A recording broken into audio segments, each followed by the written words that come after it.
Hey guys, welcome back for another Behind the Song session here at the North American Guitar. I'm Lindsay and I am so excited today because I have a very special guest for me. I mean, I'm excited about all of our guests, but this one is extra special because this is my friend Rachel Sumner from Boston. Rachel, thank you so much for being here. Thanks for having me, Lindsay. So you are down here because you are on tour with your band Traveling Light. So you're our friends Kat and Mike, who have left unfortunately, but we're just gonna talk to you. And Traveling Light has been touring for how long have you guys been together as a band? As of next month, a year. Okay. Only a year. Yeah. But we just had fast chemistry, and it's been really exciting working up all the songs I've written over the years with them. It just felt quite right, and we've been gradually touring more and more and further out. So it's really exciting. Is this the first tour beyond New England? Yes. Awesome. Very cool. So the thing that sort of ties us together is that we were sort of a part of the same adjacent folk music scenes in Boston for a long time, and Club Passim has sort of been a fixture in all of our lives, I think, for so long, which is where you still work when you're not busy on the road and writing songs. But now you're here, and so let's talk a little bit about the songs that you are going to do for us. Absolutely. So what is the first one that you're going to sing? Well, this is maybe the oldest song that I'll do for you. It's a song that I wrote, and it ended up on my old band's first record, Twisted Pine, and we had a lot of fun working it up and breathing new life into it. Nice. So this is called Lose My Love. Awesome. So it I saw you heading for the door in your fancy clothes I'd never seen you wear before. Sunsets at 6, streetlights at 7. You're still not home and it's 11. I know you said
So the second song you're going to do, is that one Radium Girls? Yeah. Awesome. So definitely tell us all about that one. That's got a really great backstory. Yeah, so the Radium Girls song is based on a true story about women who lived in the early 1900s.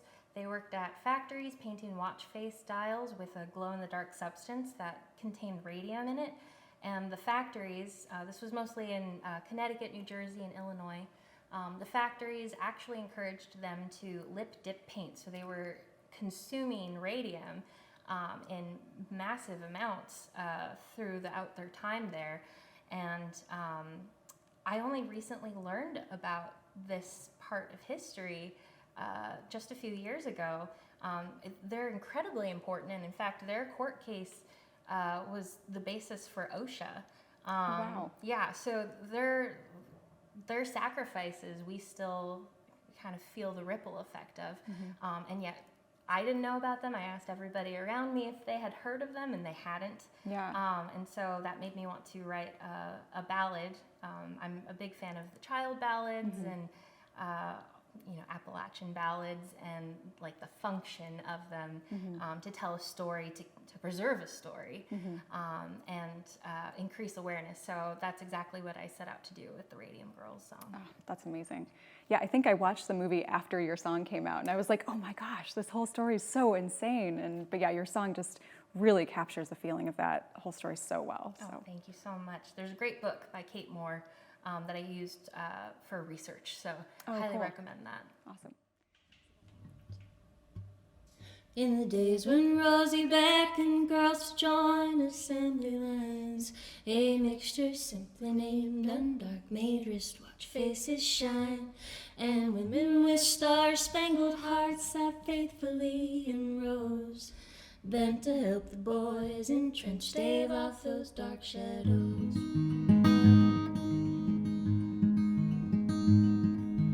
Day by day they all were tasked to paint 200 dials with brushes made of camel hair and radiant dust in vials.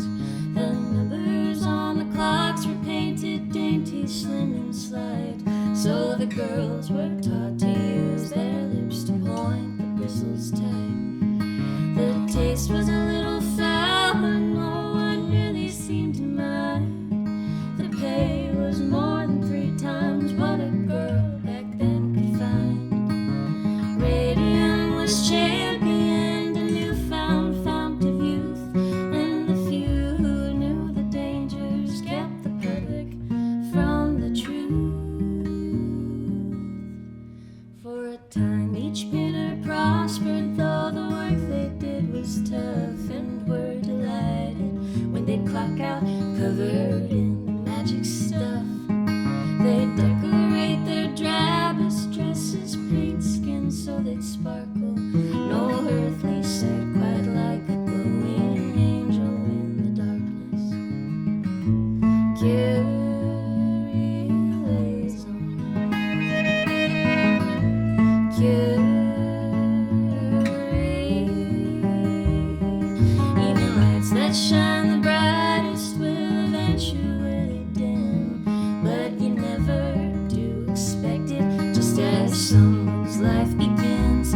As each timepiece passed through nimble fingers, painters dreamed and planned, though they had in fact so very little time left on their hands. Soon these young girls ached as if they'd aged for 80 years, and radiating pain turned into radiating fear. Doctors did their best to treat an unknown malady, but no remedy could keep those bodies from unraveling. So aching turned to limping, and sore mouths began to bleed. Then jaws began to break, and smiles gave way to crumbling teeth. Families became buried beneath doctor bills and loans, and grief like radium began to settle in their bones. Curie lays on.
who crave to carve their own piece of the great American dream.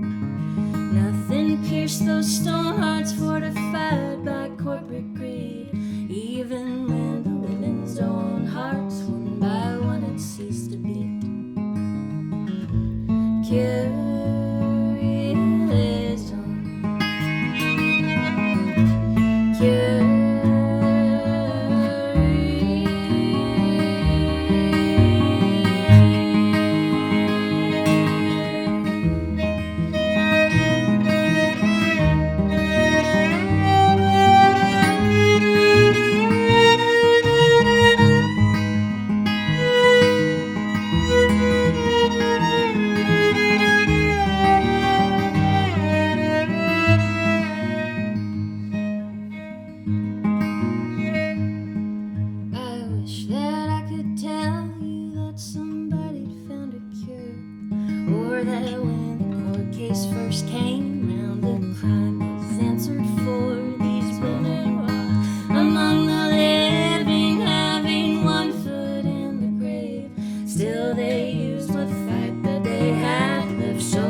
So the last song, what is that one called? If You Love Me. Okay. What's the backstory on that? So it's actually a poem by Johnny Cash. Oh, okay. And set to music. And it kind of happened very, very quickly with the band. This is a good example of good band synergy where we were all on the same page, and the arrangement, the music, everything fell into place right away. And we included it on our upcoming album, Sumner Traveling Light. So it's really exciting to have that piece on there.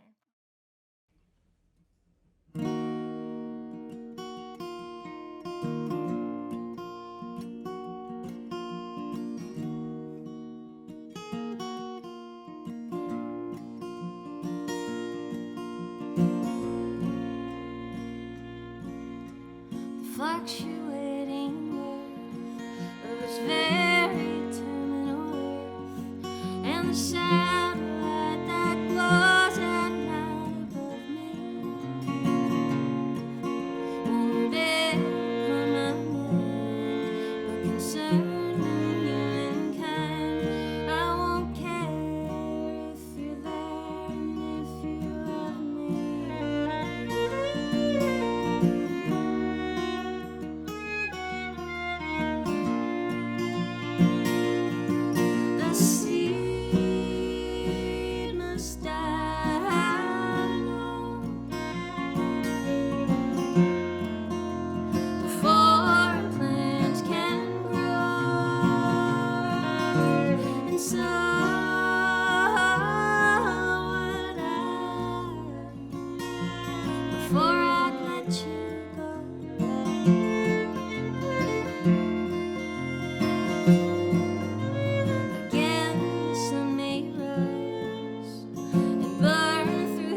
If you love me,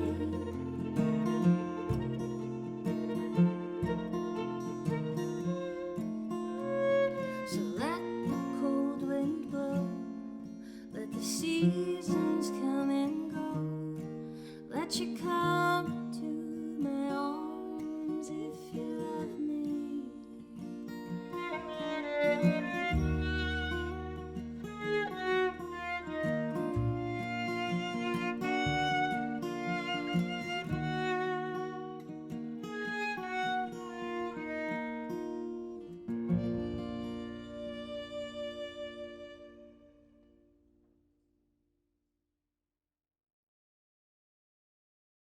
Well, so you've got this upcoming album. Do you know when that's going to be released at this point? August 5th. Okay, so that's not too far off. So by the time this is released, I think your tour will be done, but you're going to come back to the Southeast at some point, right? Absolutely. Awesome. So if you guys want to stay tuned for when Rachel's next down here, go to rachelsumnermusic.com, not rachelsumner.com, because that's another performer we realized here in Nashville.